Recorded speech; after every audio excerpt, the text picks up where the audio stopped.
Napag-usapan natin ang patungkol sa pagpatay nitong si Apito kay Beretta at ang paglaban nitong si Apito kay Dino. Kahit na nag-evolve na itong si Apito, wala pa rin siyang laban dito. This video is sponsored by Tongits Go. Guys, 4 years ng Tongits Go sa may Pilipinas at in these 4 years umabot na ng over 40 millions ang users nitong game na ito. Again guys, hindi ito sugal. Ito ay isang casual card game kung saan gumagamit lamang ng in-game currency para makapaglaro ka. In their more than 4 years of existence, constantly sila na nagbibigay ng updates para makapagbigay ng better game experience sa mga Philippine users. Personally, nasaksihan ko itong mga updates na ito dahil palagi talaga nilang ini-improve ang kanilang application. Nagdadagdag ng bagong game modes at nag-update ng graphics. Hindi ako dati naglalaro ng ganitong klase ng mga card games. Pero nung nasubukan ko siya, talagang nakakalibang rin pala. Kaya kung gusto nyo rin na makapaglaro ng ganitong game, i-click nyo lang yung link natin na nasa may description at nakapin din sa may comment section.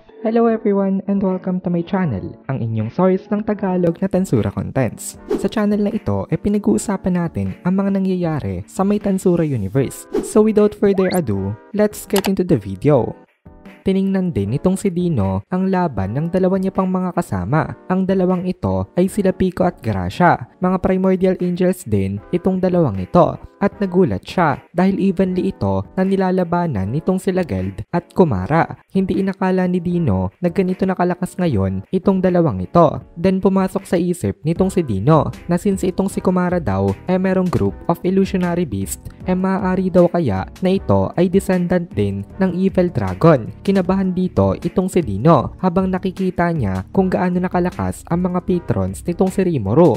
Then tiningnan niya naman itong laban nitong si Zelario. Sabi ni Dino, as usual daw ay ang lakas talaga nito. Pero ngayon hindi pa daw ito nagsaseryoso. Katapat nito ngayon itong sila Charis at Trini. Sabi ni Dino, dati pa lang daw nakakatakot na ito. Even after thousands of years daw pala, ganito pa rin ang kanyang itsura. Talagang nakakatakot pa rin siya. Then tumingin naman itong si Dino sa kabila pang laban. Ito naman ay ang laban nitong si Cornu. Alam ni Dino ang nangyari na tragedy dito. Kaya ngayon, mukhang kabado pa rin sa pakikipaglaban itong si Cornu kasi hindi na siya pwede na sumablay pa dahil malaki na ang naging palpak niya nung una. Kapag pumalpak pa daw ngayon itong si Cornu, si Feldway na mismo ang tatapos dito. Andito din itong si Feldway pero ngayon nakatago pa ito. Hindi pa siya nagpapakita sa kanilang mga kalaban. Nanonood siya sa may battle nila kaya nape-pressure talaga itong si Cornu sa kanya. Kung si Masayuki lang, mahina lang siya pero nandito daw kasi itong si Venom. Kaya medyo kinakabahan itong si Dino sa kanya dahil katulad ni Beretta, black dependent din ito. Pero sa tingin naman daw nitong si Dino, nag-overthink lang siya. Wala namang pake itong si Dino kung pumalpak man itong si Cornu dito. At since nandito naman itong si Feldway,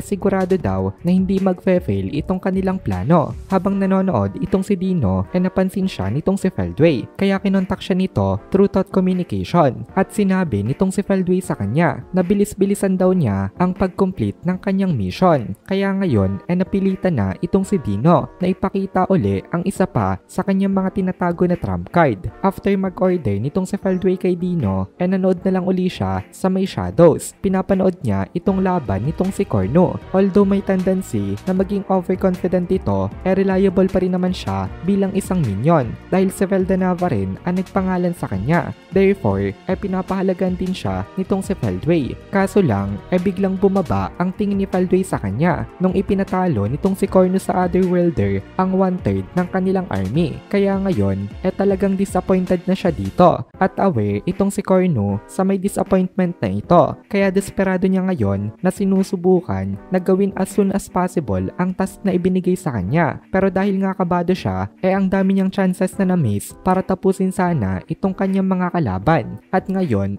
completely na siya na natrap nito mga ito. Nung nakita ito nitong si Feldway, talagang nagliyab ang galit niya kay Cornu at nag-release itong si Feldway ng napakalakas na killing intent nang dahil sa anger na ito. Pinipilit niyang kontrolin ang kanyang sarili kaya hindi na napigil nitong si Feldway at siya na mismo ang gumalaw para i-dispose si Masayuki. So sinundan na nga sila nitong si Feldway. Ngayon nga kasi, tumatakas itong si Masayuki. Kasama niya ngayon itong si Bonnie. Sobrang bigat ngayon ng bawat hakbang niya dahil kahit na takot siya, ayaw niyang iwan ang kanyang mga kasama. Kaya nagsalita siya.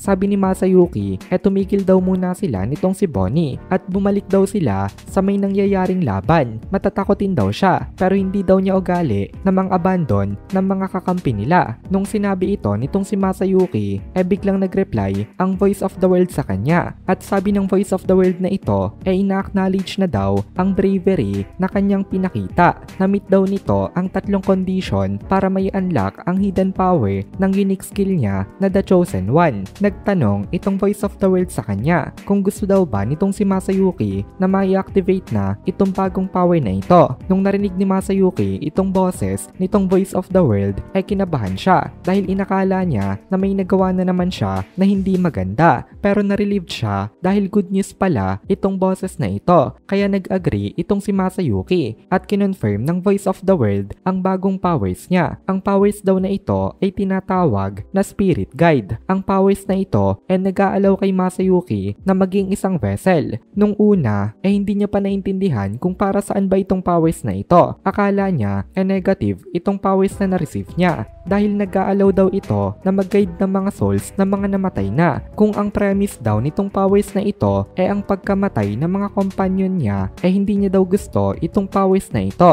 Nung narinig nitong si Bonnie si Masayuki napangiti siya dito dahil alam niya na matatakotin nga ito, pero ayaw nito na i-abandon itong sila Jiwoo. Kaya sumang-ayon sa kanya itong si Bonnie at napagkasunduan nilang dalawa na babalik nga sila. At dito nailat daw nitong si Bonnie ang guide niya, kaya tinake advantage ito nitong si Feldway. Pero actually hindi naman kailangan nitong si Feldway na i-take advantage pa ito dahil kahit na hindi naman magbaba ng guide niya itong si Bonnie, durug pa rin siya kay Feldway once na tinamaan siya ng kanyang atake. Kaya inilabas na nitong si Feldway ang kanyang espada at balak niya ito na pugutan ng ulo, pero biglang may sumangga sa may atake na ito. Kaya nagulat itong si Feldway sa kanya dahil bigla nga na may dumating dito na isang babae. Nakamask itong babae na ito, pero nagpakilala agad siya na ang pangalan niya daw ay Chronoa. At dito na muna natin tatapusin itong video na ito. Kung nagugustuhan mo itong mga videos natin, ay please consider joining the membership para mapanood mo na agad ang mga kasunod na part